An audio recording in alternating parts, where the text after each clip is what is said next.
isa ka sa mga taga-subaybay ni Onso Murutay, marahil ay natanong mo na rin kung totoo nga bang isa siyang milyonaryo o legit ba siyang milyonaryo. At ang sagot ay oo at oo. Pero bukod sa kanyang yaman, marami pang nakakaintrigang detalye tungkol sa kanyang personal na buhay. Lalo na pagdating sa kanyang love life kasama isang doktor. Para sa mga curious fans, ang kanyang kasintahan ay si Dr. Noparat Ratanawaraha, na kilala rin bilang si Dr. Tu. Marahil, ikakagulat mo rin na pareho silang hindi galing sa mayaman na pamilya.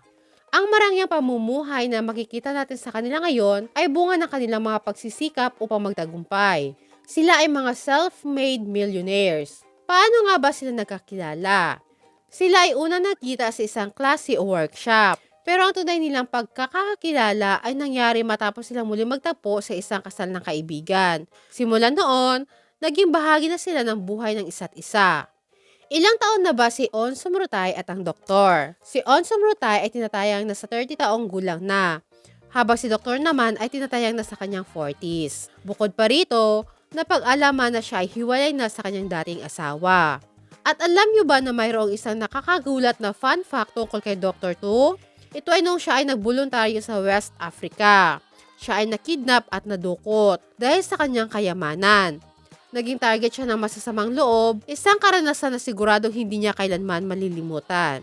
So yun lang. Okay, bye!